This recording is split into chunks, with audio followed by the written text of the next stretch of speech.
오늘 제목 한번 이야기 한번 해볼게요. 시작. 산자의 세 개인데 밑에가 땡땡땡이 하나님. 땡땡땡이 하나님. 이게 뭘까요? 저도 이런 제목을 좀 처음 잡고 봤는데 제목이 없죠. 끝에 가면 답이 나옵니다.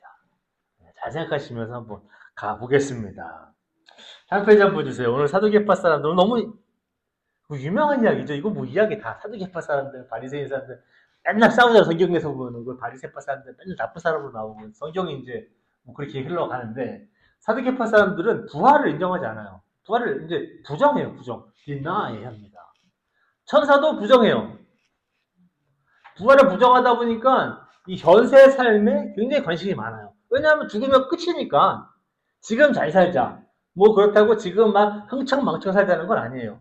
지금 현세를 내세는 없으니까 현세에 잘 살자. 이렇게 이야기합니다. 바리새파 사람들은 반대죠. 바리새파 사람들은 부활도 인정하고 천사도 인정합니다. 내세를 믿기 때문에 부활을 믿기 때문에 내세를 준비해요. 현세도 살지만 내세도 준비합니다. 아까 주님께서 말씀하신 이 세상 저 세상 아까 이 세상 사람들은 시집 가고 장가 가고 저 세상 사람들은 시집 안 가고 장가 안 가고 이렇게 말씀하시는데 이 세상 저 세상입니다. 우리 표현으로 사두개인들을요 또 이 바리새파 사람들은 이단으로 여겨요. 이단 그 당시 때. 그리고 여러분 랍비 아시죠? 랍비들은 이제 바리새인의 후예라고 여기는 사람들이에요. 이런 사람들인데 오늘 이제 이 사두개파 사람들이 다음 페이지 주세요. 형사 취수제라는 결혼 관습이 있었습니다. 이게 그 중동에만 있는 게 아니라 중앙아시아에서도 예전에 많이 있었다고 하더라고요. 형사 취수제. 이게 뭐냐면 남편이 유산 이을 자식 없이 죽은 과부들이 있어요. 근데 그 죽은 남편의 형제가 있으면 남편의 형제와 결혼을 해야 될 의무가 있었습니다. 왜 그렇죠? 그 집안에 뭐를 잇기 위해서? 대를 잇기 위해서 그렇습니다. 대를 잇기 위해서 그렇습니다. 이게 성경에도 있어요. 영어를 이렇게 얘기합니다. Elaborate marriage. 그러니까 자기 남편의 형제들과 결혼한 뜻이에요. 형사 취수제. 형수가 아닙니다. 이 사자는 죽을 사자예요. 형이 죽으면 취한다. 형사 취수제. 이 레위기에도 있어요. 성경에도. 여러분 성경 다 믿으시죠? 레위기에도 써있대요. 남편이랑 결혼했는데 남편이 자식 없이 죽었으면 남편 동생하고 결혼을 하실 분 계십니까? 결혼 안 하실 거예요? 성경에 써있다니까요. 네, 넘어갈게요. 이건 어려운 질문이라 넘어가겠습니다. 이게 사실상 경제적, 사회적 보호 장치 역할을 합니다. 왜냐하면 그 당시 때 오래전에 과부가 되면 혼자 먹고 살기 되게 어려워져요. 근데 거의 평생 가난하게 살다가 그냥 쪽박 차고 죽는 거예요. 그러다 보니 그 과부를 그냥 버리면 안 된다. 그래서 그 가족에서 자기 이제 죽은 남편의 형제를 결혼시켜서 경제적인 생활을 영위하게 해주는 거예요. 네. 지금도 제가 지난번에 다큐멘터리 한번 오래전에 봤는데 몽골리아 그 산골에 가면 형제가 둘이 있으면 부인이 한 명이래요. 그러니까는 부인이 두 명이 오면 이 생활하기가 너무 힘든가 봐요. 거기서 먹고 살기가. 그러다 보니까 부인이 한 명 오면 남편이 둘이에요. 형제예요. 그래야지 경제적으로 살 수가 있대요. 그 희한하다 여기도. 그렇게 사는 데가 지금도 있어요. 이런 방법은 아니지만 그렇게 좀 경제적으로 사회적으로 좀 보호 장치 너무 살기 어렵다 보니까 이렇게 뭐 한다고도 합니다. 남편의 이름이 사후에도 이제요 그 남편의 이름이 보존되기 위한 그 가부장적 관습이 이게 뭐 한국에는 이런 거 저는 있었다는 얘기 못 들어봤는데 뭐 서양이나 이렇게 뭐 중동이나 아시아에는 이런 관습이 있었다고 하더라고요. 그 당시는 어떤 시대였느냐? 여인은 단지 후손을 낳는 수단으로 여겨졌던 시대였습니다. 그러니까 이게 가능해요. 지금 난리나 저렇게 얘기하면. 성경에 레위기 써있다라도 이렇게 할 사람 기독교인 한 명도 없어요. 우리 성경은 그렇게 문자적으로 믿어도 그런 거 나오면 안 해요. 절대 안 하죠. 네.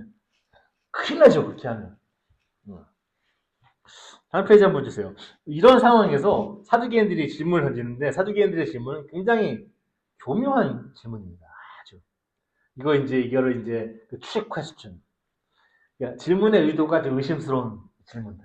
그리고 mocking question. 상대방을 조롱하기 위해서, 비난하기 위해서 하는 질문들입니다.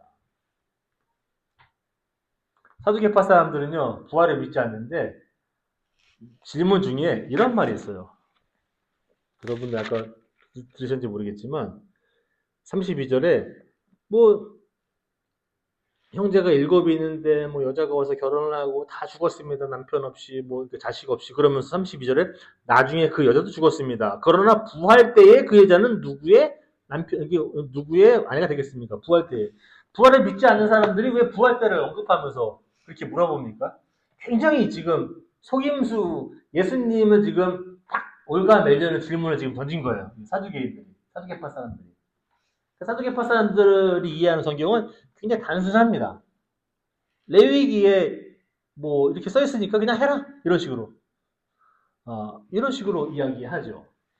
사두개파 사람들의 그 진짜 의도 예수님께서는 그 의중을 꿰뚫어 보시고 답을 주시는데 예수님의 성경 이해는 사두개인들의 성경 이해와 아주 다릅니다. 우리 성경 읽으면 그냥 있는데 그대로 그냥 행하면 된다고 되게 쉽게 단순하게 생각하잖아요.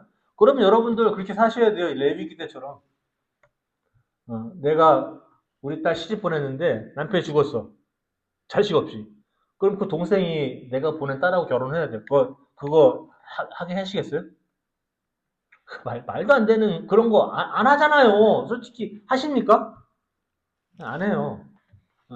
성경을 그렇게 이해하면서 살 것이냐? 아니면 오늘 예수님께서 말씀하신 나름대로 깨달음에 도달해야 하는 건가? 성경을 보고 문자 그대로 축자적으로 보는 게 아니라 이 성경이 이야기하고 있는 바가 무엇인가 그 깨달음을 얻는 게 중요하다라고 예수님께서 말씀하시는 거예요.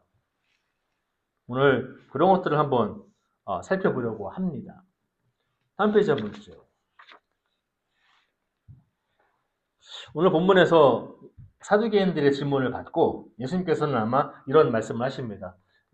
아마 사두개인들한테는 충격이었을 것이 그 당시에. 지금은 충격이 아니에요. 우리가 너무 많이 들어서. 근데 그 당시 때 2000년 전에는 이런 이야기를 들으면 아마 사두개인들은 좀 충격을 받았을 거예요. 어떻게 말씀하시느냐. 예수님은 이 서기관들, 성경을 쓴 사람들, 필사한 사람들, 이런 사람들이 전형적인 추론 방식을 무시합니다. 좀 설명드릴게요. 무슨 말씀인지 말씀드릴게요. 인용문의 본래 의미도 무시합니다. 예수님은. 그냥 다 무시해. 말씀드리기 좀만 기다리세요. 서기관들은 이 주해의 역작에 감명을 받습니다. 이게 무슨 말이냐면 지금 사두개파 사람들은 예수님을 지금 어떻게 좀 잡아보려고 올가매려고 이런 조금 속임수 질문, 조롱하는 질문들 던집니다. 그러면서 오늘 예수님께서 이 이야기에 답을 주시는데 어떤 성경을 인용하는지 아십니까? 출애굽기에 나오는 모세의 가시떨기나무 이야기를 하십니다. 그러면서 이 이야기에 답을 주시는데 저희도 예수님처럼 좀 성경을 보는 시각을 넓혀보려고 합니다. 가시떨기나무 좀 봐가면서 한번 이야기 한번 해 보겠습니다. 가시떨기나무 이야기는 원래 부활에 관한 이야기가 아니에요. 저는 그렇게 배워본 적이 없어요, 신학교에서. 어떤 신학자도 예파 사람들의 질문을 모세의 떨기나무 이야기를 인용해서 이야기하는 전 책을 읽어본 적이 없어요, 한 번도. 뭐 제가 지식이 부족해서 그렇다고 치지만, 일단 제가 읽어본 주석과 책과 신화책을 다 통틀어 봐도 저는 예수님이 오늘 하는 말씀을 이렇게 얘기하는 사람 한 번도 못 들어봤어요, 저는. 예수님은 오늘 좀 희한한 성경 방법, 뭐 이해, 뭐 해석 이런 걸 하시는 분이십니다. 예수님은 우리 사두개파 사람들에게 다음 페이지 한번 주십시오. 예수님은 사두개파 사람들에게 이 사후에 대한 새로운 견해를 제시하십니다. 사두개파 사람들은 내세는 없는 거다. 현세만 있는 거다. 그러니까 지금 열심히 살면 되는 거다. 내세 걱정하지 말아라. 준비할 필요도 없다. 지금 잘 살면 된다. 그런 사람들한테 예수님께서는 부활에 대한 사후 세계에 대한 새로운 의견을 제시하십니다.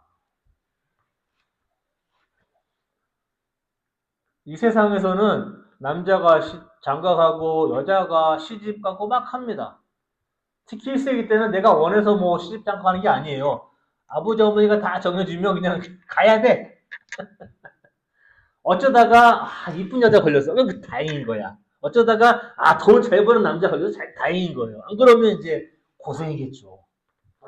내가 원하지도 않는. 근데 오늘 예수님 말씀을 가만히 들어보면 이 세상에서는 사람들이 시집가고 장가가고 결혼하고 하는 거 맞지만 예수님께서 하신 말씀을 가만히 들여다보면 오늘 여자가 스스로 시집 갈 것인지 말 것인지 여부는 여자가 선택하는 것이다 라는 의미도 내포한다고 볼 수 있어요. 그러니까 마음대로 니들이 그냥 막 시집장 간다고 얘기하는데 그거 아니다. 한 사람으로서 보는 오늘 예수님의 말씀이 있는데 예수님의 논리는 뭐 이렇게 오늘 이런 거예요. 아까 천사에게 나오잖아요. 저 세상에서는 천사는 기억나십니까? 천사는 36절 그들은 천사와 같아서 더 이상 죽지도 않는다. 천사는 죽을까요? 안 죽을까요? 천사가 안 죽으니까 그런 말을 했겠죠. 예수님의 논리는 이렇습니다. 천사는 죽지 않는다. 죽지 않으면 천사의 인구가 줄어들까요? 증가할까요? 줄어들지도 않고 증가하지도 않아요. 왜냐하면 천사는 죽지 않아요. 그러니까 천사의 인구를 만약에 10만 명으로 만들어놨다. 그럼 10만 명이 계속 유지돼요. 평생이 아니지. 영원토록. 이 죽지도 않아, 이 천사는. 죽지도 않아. 자식을 낳을 필요가 없어요. 인구가 줄어들지 않으니까. 자식을 낳을 필요가 없어요, 천사들은. 괜찮으세요? 천사들이 죽지 않으니까 자식을 낳을 필요가 없는 거예요. 왜냐면 인원수가 똑같이 유지돼요. 자식을 낳을 필요가 없으니까 결혼할 필요도 없어요. 그 당시 결혼하는 거는 자식을 낳아서 대를 잇고 인구가 줄어들면 내가 죽으면 내 자리를 대신해서 채워줘야 되는데 그때는 천사처럼 죽지도 않는다. 죽질 않아? 그러면 내가 계속 사는 거네? 그러면 인구가 줄어들지 않으니까 인구를 채울 필요가 없어요. 인구를 채울 필요가 없으니까 자식을 낳지 않아도 되고 그러다 보니까 결혼을 하지 않아도 돼요. 그 부활에 참여할 자격이 있는 사람들은 천사와 같다라고 예수님께서 이런 논리를 펴십니다. 그러면서 이 논리에 대해서 이제 증명하려고 오늘 출애굽기에 나오는 모세의 가시 떨기 나무를 이야기하시는 거예요. 다음 페이지 한번 주세요. 예수님의 또 다른 신박한 해석이 있는데 이게 아까 제가 말씀드린 거예요. 저는 이런 해석을 본 적이 없어요. 물론 예수님 이렇게 말씀하시니까 우리가 뭐 섰을 수는 있겠지만 부활을 설명하는데 아마 이렇게 설명하시는 분이 예수님이 처음이었을 거예요. 이렇게 설명한 사람이 성경에도 없거든요. 모세는 주님을 뭐라고 불렀죠? 이게 떨기나무, 가시떨기나무에서 막 불이 나고 막 그러잖아요. 여기서 모세가 주님을 이렇게 부릅니다. 아브라함의 하나님, 이삭의 하나님, 다시 누구의 하나님? 아브라함의 하나님, 이삭의 하나님, 야곱의 하나님이라고 불러요. 그러면서 예수님은 이렇게 얘기합니다. 하나님은 죽은 사람들의 하나님이 아니라 산자의 하나님이다. 살아있는 사람들의 하나님이다라고 얘기해요. 저도 여러분들이 이거 읽으시면서 그렇구나라고 이해하시면 안 돼요. 이거 예수님의 성경 해석을 그냥 잘못하고 있는 건가? 이런 성경 해석을 나는 본 적이 없는데. 이거 예수님이 아마 제가 볼 때 처음 시도하신 것 같아요. 아마 이런 성경 해석은 정말 처음이에요. 원래 모세의 가시떨기나무의 주제는 저게 아니거든요, 전혀. 저거는 성경을 쓴 사람이 의도한 바가 아니었을 거라고 저는 확신은 아니겠지만 90% 정도? 이거 갖고 부활을 얘기한다는 건 이들이 무리라고 저는 생각해요. 근데 예수님은 제가 생각하기에 무리하는 해석을 하십니다. 여기서. 저는 누가 하나님은 살아있는 사람들이 하나님이라고 이야기할 때 모세의 떨기나무 이야기 하지 않아요, 저는. 누구도 그렇게 하지 않아요. 근데 오늘 예수님은 과감하게 모세의 떨기나무 그 이야기에서 부활의 이야기를 하시는 아마 첫 번째 분일 거예요. 원래 저기 가시떨기나무 이야기는요, 우리는 하나님의 이름에 대해서 많이 얘기해요. 여러 번 이야기했는데 제가 좋아하는 구절을 항상 저도 기억하고 있어요. 모세가 이야기합니다. 제가 뭐 어차피 뭐 이렇게 애굽에 가서 다 구해내면 도대체 너를 보낸 신이 누구라고 물어볼 텐데 그럼 저는 뭐라고 대답해야 됩니까? 그러면서 하나님의 이름은 뭡니까? 라고 물어보는 거예요. 하나님께서 뭐라고 그러죠? 나는 나는 뭐라고요? 나는 스스로 있는 자다라고 얘기해요. 그게 내 이름이라고 얘기해요. 그러니까 나는 스스로 있는 자다라는 그 전체가 이름이라고 봐야 돼요. 굉장히 어려운 해석인데 뭐 저는 그 해석에 100% 동감하진 않지만 그 히브리 말로는 제가 말씀드리지만 저의 번역이 이렇습니다. 나는 나다. I am who I am. I am what I am. I will be what I will be. I will be where I will be. 나는 내가 혼자 존재하는 그런 내가 가고 싶은 대로 가고 나는 나야. 만약에 이름이래요. 거기다가 우리는 신학적인 초점을 엄청 맞춥니다. 근데 오늘은 그런 거 하나도 없이 갑자기 무슨 부활을 얘기하는데 하나님께서 이 가시떨구나무 얘기를 얘기하시면서 하시는 이야기가 참 흥미롭습니다.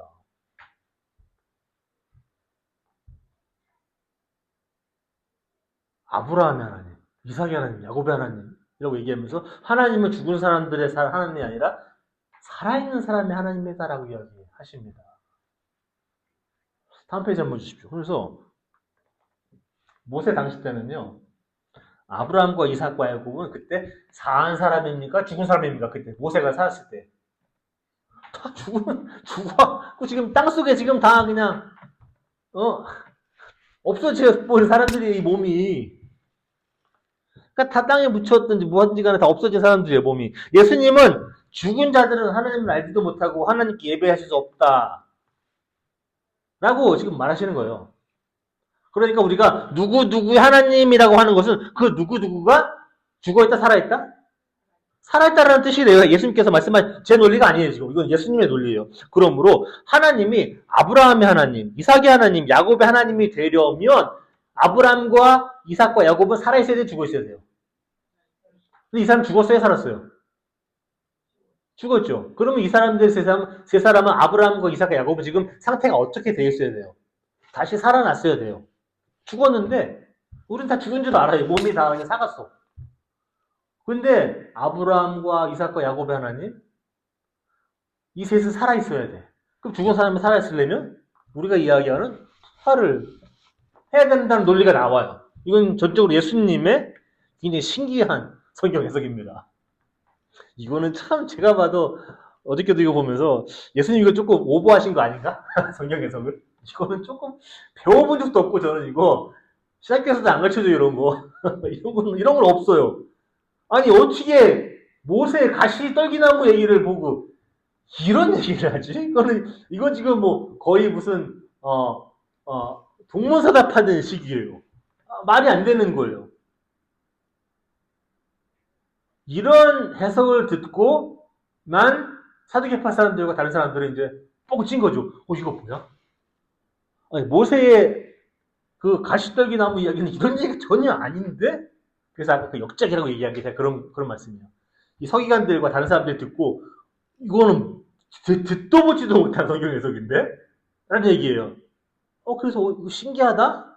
그러면서 다 예수님을 이제 이거 이제 그 다음에 이제 그런 해석을 듣고 그 사람들에게 말도 안 되는 해석을 듣고 이 말씀을 듣고서 율법 안 읽었습니다. 39절이에요. 이 말씀을 듣고서 율법 학자 가운데 몇 사람이 말하였다. 선생님 옳은 말씀입니다. 그리고 40절에 그들은 감히 예수께 더 이상 질문을 하지 못하였다. 이런 신박한 말도 안 되는 성경 해석을 내놓는데 어떻게 대답을 합니까? 저도 대답 못해요. 이렇게 얘기하면. 그게 그거였어? 말도 안 되는 해석을 지금. 근데 말이 되네, 이게? 이런 거예요.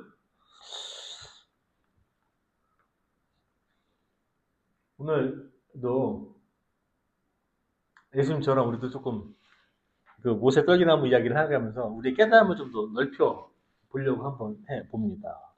다음 페이지 한번 주세요. 여러분, 기원전 14세기경에는 신의 반도, 이게 지금 모세가 이집트에서 왕자로 40년 살다가, 쫓겨나와서 도망 나온 거죠. 자기가 생명을 부지하려고.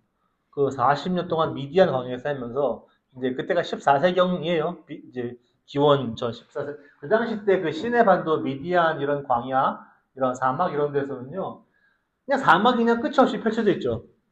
저도 제가 가본 사막은 이스라엘 사막인데 거기도 가면은 야 장난 아니다. 예루살렘에서 얼마 오지도 않아요. 그런데 가보면 그냥 끝이 없어요. 사막이 생긴 데가. 저희 가면 저는 다큐멘터리로만 봐서 이게 끝이 없어요. 저 모래 사막이 아니라 그냥 아무것도 없어요. 이게 그냥 광활하게 펼쳐진 사막과 태고가 일어났던 그런 화산 활동, 지진 활동 이런 걸로 인해서 그냥 마른 땅, 산, 뭐 이런 것뿐이 없어요. 가면은 아무것도 없어요. 모세는 더 이상 이집트의 왕자도 아니고 살인을 저질러서 살인자로서 도망 나와서 지금은 한낱 그 떠돌이 양치기로 전락한 히브리인이에요. 그냥. 네, 우리 모세는 그렇습니다. 모세를 40년 동안 단련시킨 스승이 있습니다. 모세를 40년 동안 단련시킨 스승은 감독님도 아니었고, 감리사도 아니었고, 목사님도 아니었고, 두쿠의 신학교 박사님도 아니었고, 모세를 40년 동안 단련시킨 스승은 바로 오랜 고독이었습니다. 40년 동안 그 사람은 사막을 보면서 살았어요. 40년 동안. 하늘을 보면서, 바람을 보면서, 그 뜨거운 열기, 양들 보면서 40년을 살았어요. 이 사람이 40년. 40년 그렇게 살면 아마 사람이 미치지 않거나 아니면 아마 도를 득했겠죠. 이제 득도. 40년 그렇게 살면. 모세를 하나님의 사람으로 훈련시킨 장소는 교회도 아니었고 신학교도 아니었고 커다란 대형교회 무슨 대자화 프로그램도 아니었습니다. 모세를 하나님의 사람으로 훈련시킨 장소는 바로 사막이라는 곳이었습니다.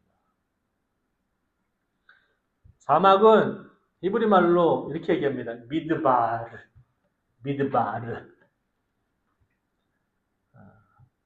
이게 바람이 와서 막 그러니까는 사막의 지형을 이제 이해하시자면 바람이 막 와서 막 단단하게 다져졌다는 뜻. 사막 미드바르.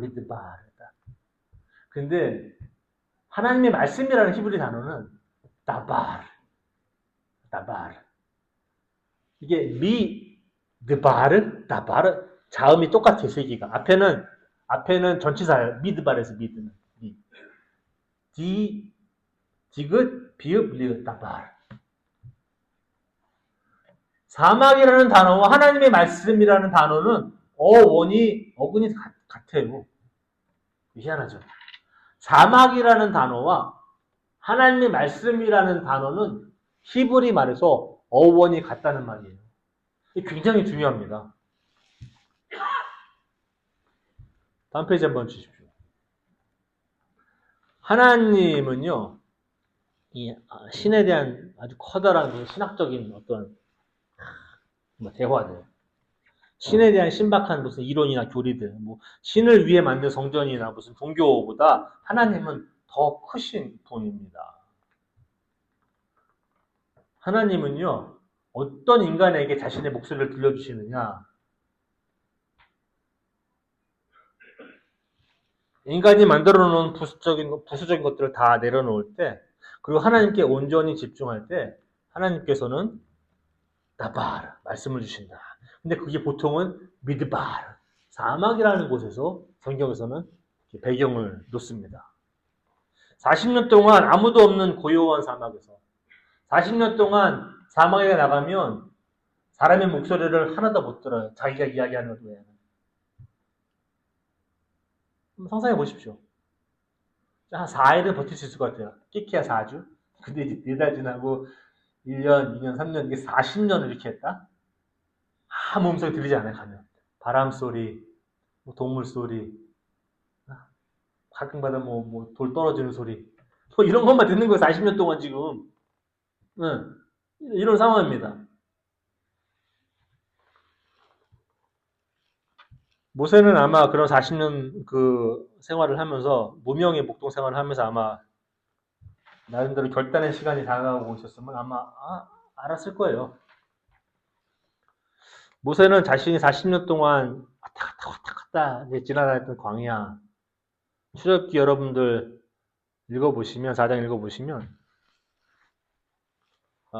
이 사람이 광야에서 하나님 말씀을 받은 게 아니에요. 광야를 지나서 광야 뒤편으로 갔다고 설명한, 뒤편으로 갔다. 광야에 간 게 아니라, 광야는 매일 간 거고 40년 동안. 근데 이 사람은 어느 날 광야를 지나서 광야 뒤편으로 갔다라고 출애굽기는 기록하고 있습니다. 신앙인들은 종종 광야 자체가 신을 만나는 장소라고 그냥 믿으면서 나는 착각하면서 삽니다. 근데 모세는 그 광야에서 하나님 만난 게 아니라 광야를 훨씬 더 지나서 광야 저 뒤편에 있는, 인간이 더 이상 다다를 수 없는, 갈 수 없는 그러한 장소까지 가게 됩니다. 다음 페이지 한번 주세요. 그래서 자신이 알고 있던 사막을 차지합니다. 지상에서 볼 수 없는 아주 높은 산으로 들어가게 되죠.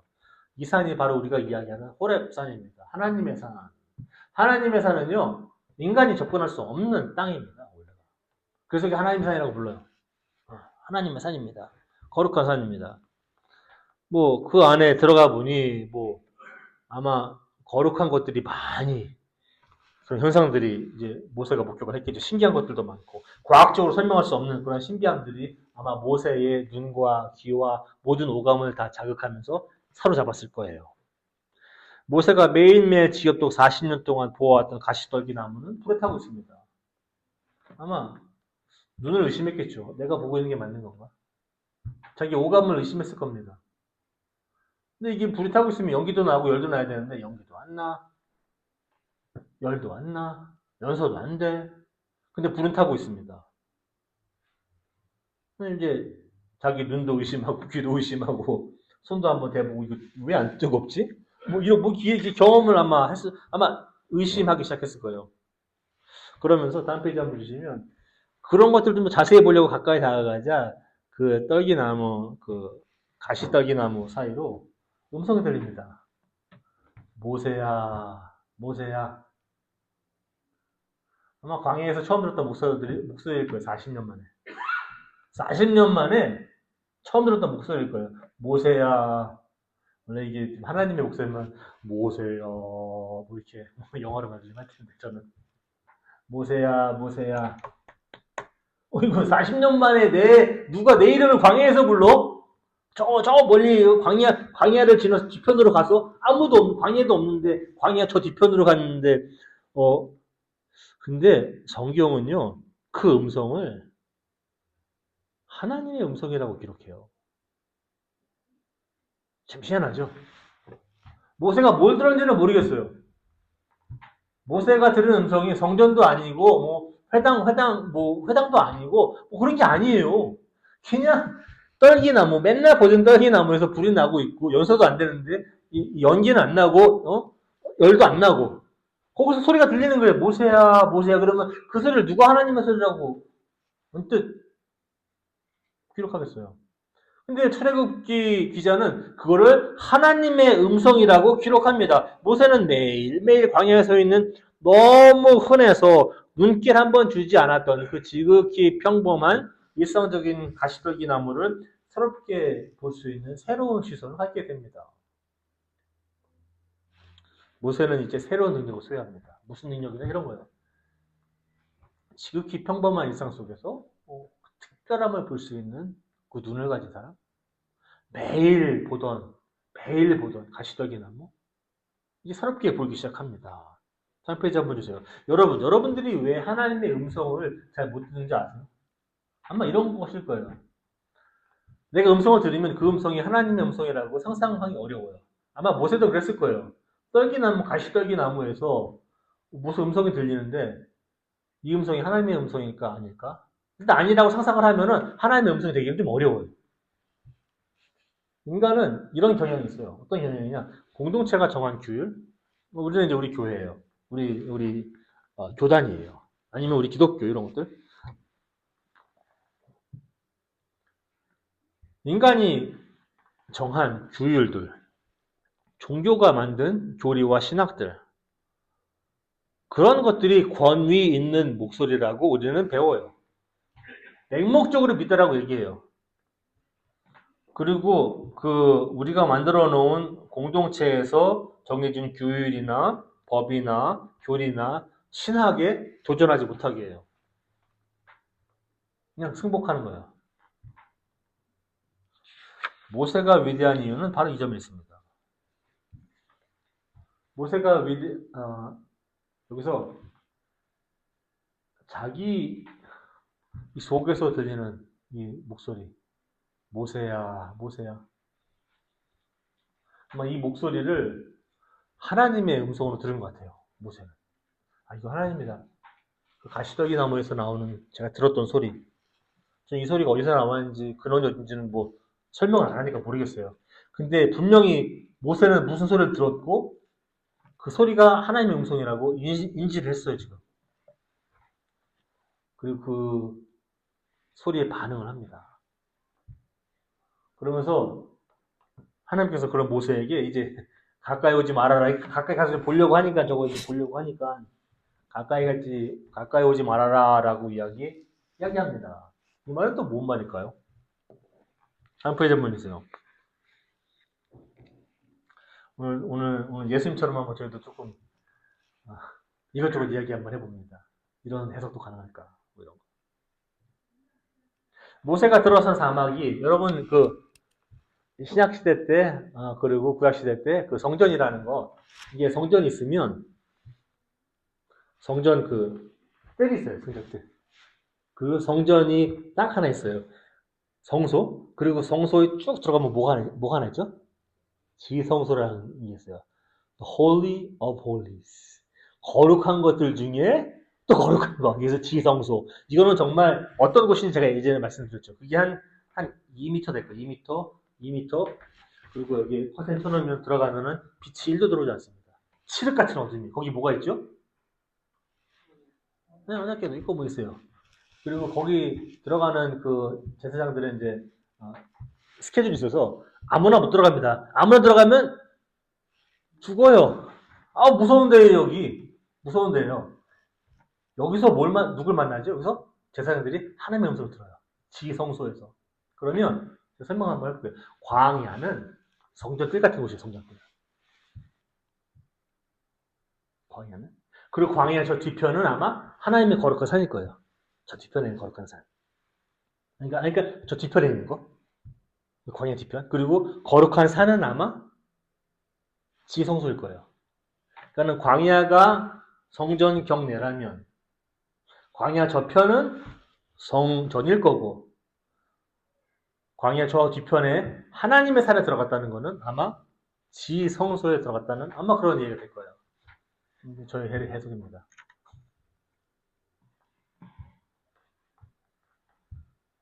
지성소는요. 사회가 인간이 나에게 부여한 것들을 다 내려놓아야만 들어갈 수 있는 곳이며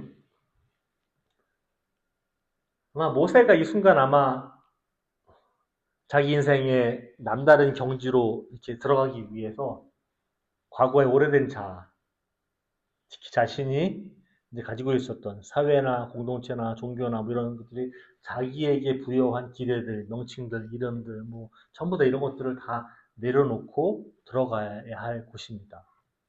내가 과거의 유산을 다 끌어안고 하나님을 만날 수 없는 곳이 지성소라는 곳입니다. 40년 동안 그토록 아무래도 대면하기 원했던 그 결단의 시간, 누군가를 만나는, 하나님을 만나는 그러한 시간, 하나님을 마주하게 됩니다. 다음 페이지 한번 주십시오. 참 신기한 게 있는데, 하나님이 자신을 드러내기 위해서 선택한 것이 커다란 성전도 회막도 아닙니다. 늘 여러분들에게 말씀드립니다. 특별한 장소를 택하지 않습니다. 아무도 돌보지 않는 사막의 가장 흔한 식물인 가시 떨기나무를 선택하십니다. 하나님은 모세에게 신발을 벗어라 라고 말씀하십니다. 신발은 그 당시 때 우리 유목민들한테는 재산 목록 거의 1, 2호에 해당하는 것들입니다.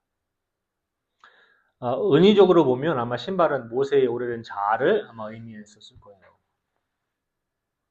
그래서 하나님께서는 네가 소중하게 여기는 것을 다 포기하고 신발을 벗고 과거의 자아를 다 던져버리고 나를 만나라.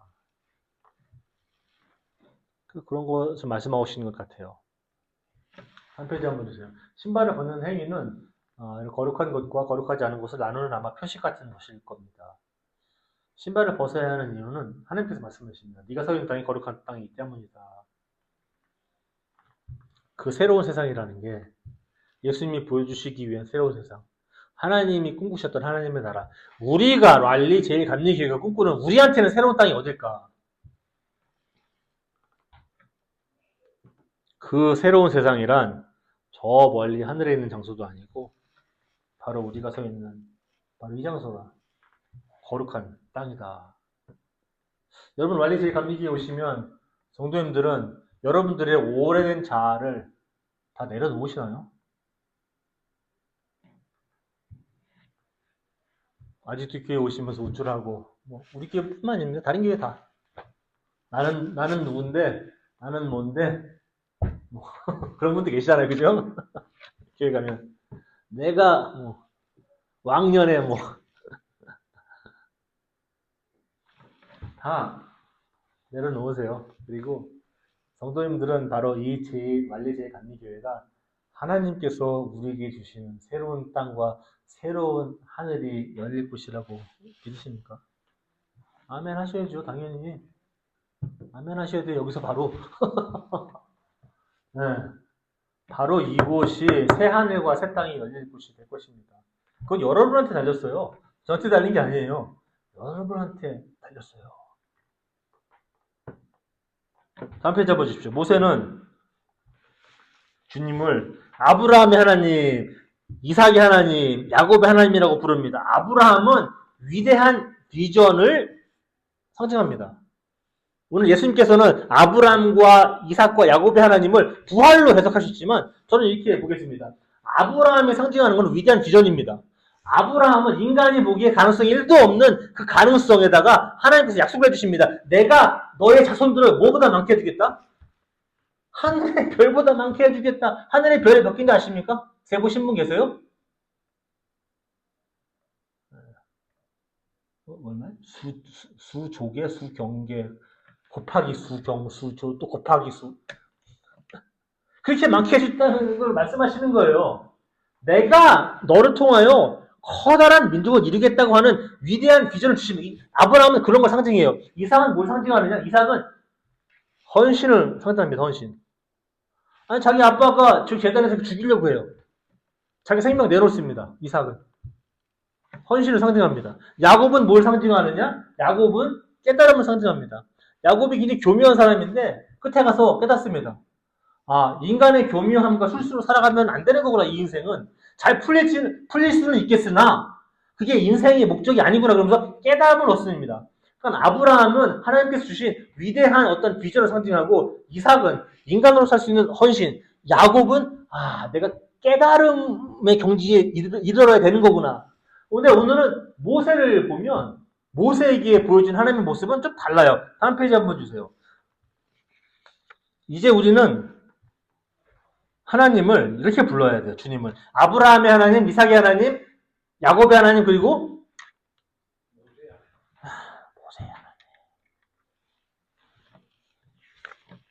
모세 하나님은요, 그 사람, 그분의 백성의 고통과 억압과 괴로움과 아픔과 뭐 그냥, 고난, 학대, 억울한 울음소리, 부르짖는 소리를 이제 들으시는 하나님입니다. 그 전까지는 그런 하나님이 아니었거든요. 근데 모세를 통해서 하나님이 이렇게 변모하십니다. 이 새로운 신 하나님은 인간의 고통을 내 것으로 만들겠다. 그러면서 하나님께서 모세에게 말씀하십니다. 가서 해방시켜라. 모세 하나님이 달라요. 제가 아까 설교 제목 말씀드리면서 누구 땡땡땡이 하나님. 다음 페이지 한번 주세요. 제가 결론 한번 내겠습니다. 아브라함의 하나님, 우린 주님을 이렇게 불러야 됩니다. 아브라함의 하나님, 이삭의 하나님, 야곱의 하나님, 모세 하나님, 그리고 이후일의 하나님. 각자 자기 이름 넣어서 한번 불러볼게요. 시작. 이후일의 하나, 크게 좀 하세요. 이름 좀 넣어서 자기 이름 넣어서 시작. 이후일의 하나님. 성경 아까 여기 설교 제목 그게 답이에요. 이후일의 하나님이 저한테 답입니다. 그리고 죄송하지만 김경재 목사님 제 이름을 부르자면 김경자의 하나님은 답입니다. 김경재 목사님께는. 우리 고진구 목사님은 고진구의 하나님. 그게 답이에요. 고진구 목사님한테는 고진구의 하나님, 김범령의 하나님, 이후일의 하나님. 랄리 제일 감리교회를 거룩한 땅으로 만드실 하나님을 믿으십니까? 그렇다면 이곳에서는 사회와 종교가 부여한 명칭과 부수적인 것들과 이름과 기대와 이런 모든 옷들을 다 벗어야 합니다. 그래야 하나님을 만날 수 있어요. 귀가 뚫렸다고 만나는 게 아니에요. 이 하나님이. 신발도 벗으셔야 됩니다.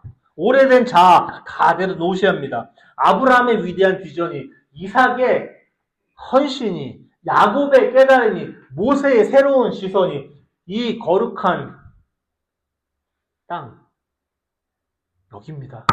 여기 여러분이 지금 밟고 있는 이 땅, 랄리 제일 감리교회를 이끄는 신앙의 원동력이 되기를 기도합니다. 주님 감사합니다. 하나님 말씀 나누면서 주님의 마음도 헤아려보고 주님이 나의 하나님이구나. 나의 하나님이구나. 다시 한번 깨닫고 어떤 마음에 위로를 주신 감사드립니다. 주님, 저희 이 신앙의 길 주님과 꼭 같이 하게 도와주옵소서. 예수님 이름으로 기도드립니다.